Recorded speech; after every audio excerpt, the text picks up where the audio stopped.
All right, we are in the final stretch of this How to Be a Modern Content Creator series. Only a few episodes left, 4 actually at this point, including this one. And so I wanted to talk about how do you manage everything. So I talked about lit video, audio, and written, short form, long form, and live. All these different ways of syndicating and creating and repurposing content. Well, how do you manage all of that? And this is something that I struggled with a lot growing into a content creator. And that's actually kind of what led me to find my niche on my personal brand channel, where I talk about knowledge management for polymaths. And the polymath aspect being the multidisciplinary, the knowledge management being the organization, personal PKM kind of thing.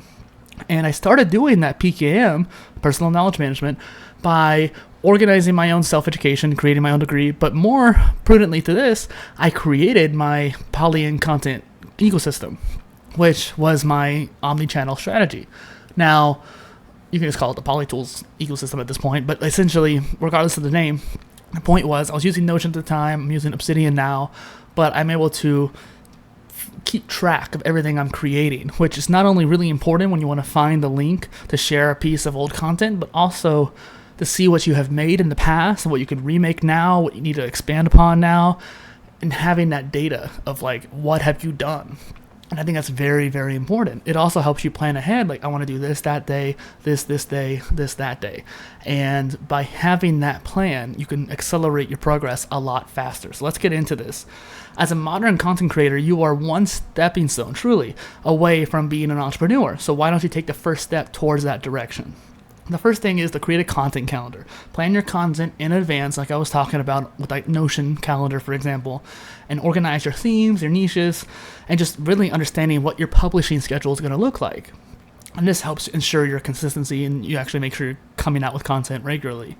And by having this plan, you can be more strategic about what you come out and when. And it reduces the stress of like last minute content creation. So that's why I'm batching these videos out. I didn't say it before, but that's what I'm doing because I needed to have something consistently going out. And really, it is valuable for you to come out over time so that way you can absorb each episode truly, not just take it all in at once. And then the other thing is like utilizing tools and automation. So invest in that, really. You don't have to necessarily pay for most knowledge management tools. I did pay for Notion because I wanted to have, at the time, you needed to pay in order to have a certain level of blocks in the tool. Now it's unlimited, but back then I paid for it. I managed to find some cool deals on some affiliate links though. So using automation software to streamline your workflow as well is a big deal. From social media scheduling, which shout out to Nuelink, link down below, to analytics, which I'm not necessarily great with. I think Metricool is pretty good for that. These tools can help you focus on the creativity aspect while managing the logistics effectively. And that's kind of the key thing. You got to do the logistics, but you also need to have the creativity. And they really go hand in hand. And then finally, you want to set goals and track your progress. And that's hard to do when you are not keeping track of what you're actually doing. So that's kind of where my PIOS, the overarching system I created on the other channel that I talk about, really fits in, because I talk about the yearly, the quarterly, the monthly, the weekly, and then daily levels of what you're doing. Not just for content, but even for personal life as well. But that way you can regularly assess your performance and are you actually doing it, and then you can adjust your strategies based on that data. And one thing I really find important is that quarterly alignment. And so I think in like maybe like every quarter, I'll batch out a whole bunch of content for the YouTube channels like I'm doing. And that way I can have stuff continuously coming out.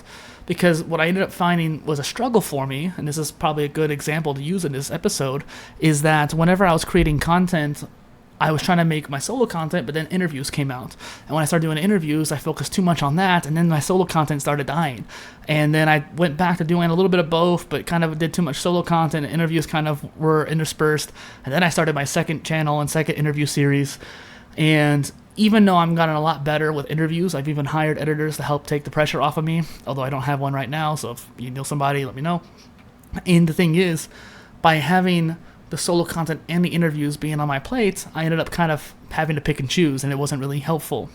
But you need both for the channel to grow. You need that long form for watch time and for clips, but you need that short form for SEO and purposes like you're watching now. And so by having this batching schedule, it allows me to get the solo content taken care of, then I can focus on doing the interviews and shorts and making sure everything's coming out consistently. So really define what those goals are. If you want to post once a week, 3 times a week, maybe even once a month, like in the example of Kyrgyz Scott, that's a great YouTube channel. But yeah, that's really how you manage everything, is using a tool like that. I'm looking at Obsidian right now. Normally I make a separate page for every video, but since this is a series, I have all the videos in one list here, and as I make the videos, I scroll down to the next one. And it's really nice because it allows me to keep all the bullet points in mind when I want to create. And so when I make videos, I don't necessarily script out the whole thing. And so yes, I might ramble a little bit, but for the most part, I'm able to give you information based on my own memory because I know this stuff well enough that I could just tell you. But it's helpful for me to not be too strict about the script, because then I end up getting in my head and I end up stumbling and the videos get a little too monotone. So if you look back on my first channel, or early back, I scripted too much and it was very monotone. So I'm digressing here, but by managing my content, I'm able to come out with stuff more regularly. Cheers.